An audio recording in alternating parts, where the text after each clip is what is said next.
welcome to Simply Country Cuisine. I'm Susie. So from our last video, remember we discussed we're going to make some holiday sides and treats. Well, I'm making our cranberry sauce, and knows Justin, it doesn't come out of a can and it's not going to wiggle at the table. I'm going to make some fresh, it's cranberry apple sauce sweetened with honey.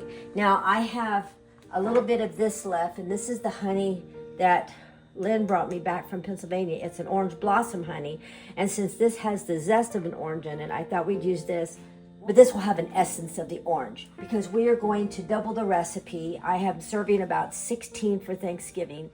All right, now I took two 12-ounce bags of cranberries. I washed them just like you would all your fruit. Wash it first because you don't want to have any mushy, gross little cranberries. You want them to be hard, because as they cook, they're going to thicken up. They'll pop and they'll make their own pectin. Well, they have pectin in them, but they'll thicken up like I would have put Sure Gel in them or something, and I'm not going to do that.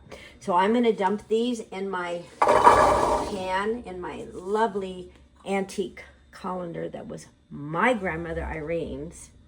I'm going to turn this on. I'm going to start at a medium high. And to this, now remember, I've doubled this recipe. I'm going to add a half a cup of water, and I'm going to add a half a cup of orange juice. But before I do that, I'm going to zest my oranges into the pot. It's very hard to zest them after they're cut. So you would have zest one orange, you're going to zest two if you double the recipe. Just take it right down before you see the white. You don't want the pith in it because that's bitter. And I do have it on medium high. Now friends, this can be made up to a week in advance before your holiday meal. The longer it sits in the refrigerator, the better the flavors marry together. And it will thicken up a little bit. My son-in-law thinks cranberry sauce needs to come out of a can. I told that story last year. Poor Jamie, she had created probably one of the best cranberry sauces ever. And Justin was quite disappointed that she didn't open a can. And so I think we always make sure Justin has a can of cranberry sauce at the table. And I will tell you, for aesthetics purposes, for the eye, serve this in an antique white dish. I'm just telling you, it's going to look gorgeous. Now I'm going to soften these up a second. I don't want seeds in this, so I'm going to ream it over top of a little sieve, and hopefully I can get a half a cup of orange juice out of these two oranges. And yes, I made a horrendous mess. Okay, now I'm going to give this a little toss up. That smells so good. Now I have I left the peel on it.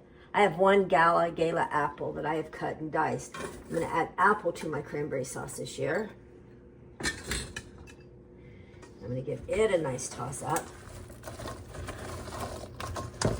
Now this is going to cook probably about 10 minutes. Remember, we're going to add, if it was for one recipe, it'd be 2/3 of a cup. Let's see how much of this honey blossom we have.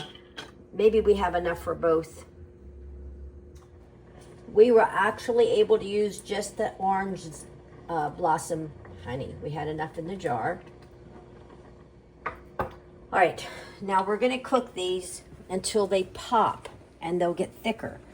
So if you want to come back in a few minutes, we'll show you what that looks like. But I'm going to tell you, don't leave it every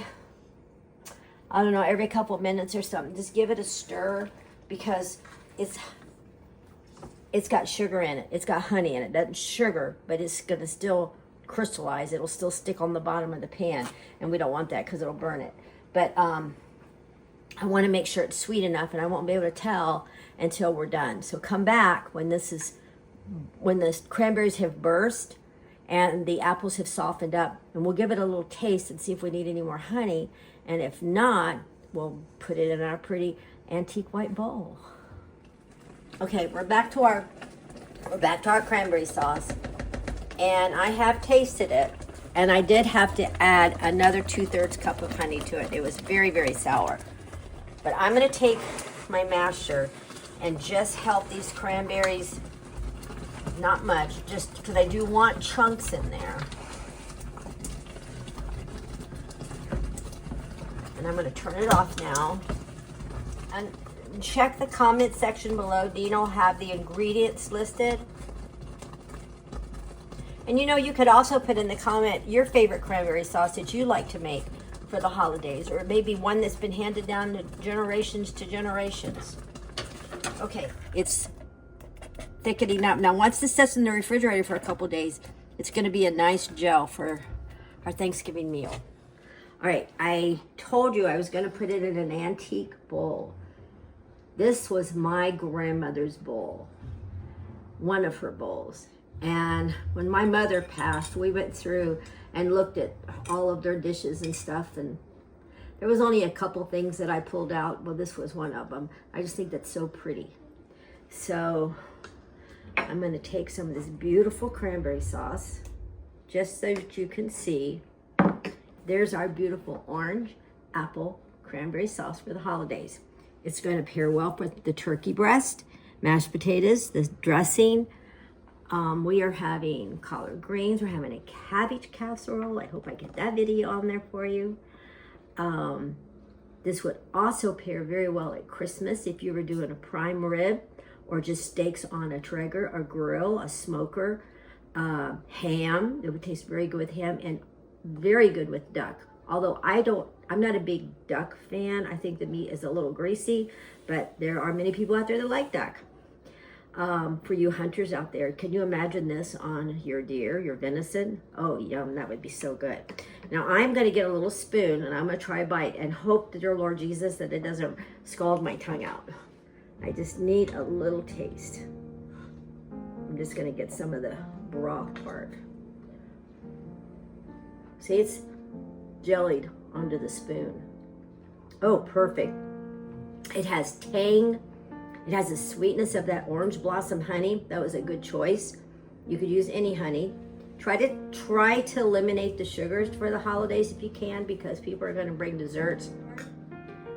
And always subscribe, like, and share our videos to be alerted on Wednesdays when they air. And if you don't have a place to worship, please join us at any one of our Glad Tidings locations in Central Texas.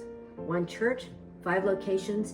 And the Leander location, we have a 9 and an 11 o'clock service, and we would love to see you at either one. God bless and Merry, Merry Christmas.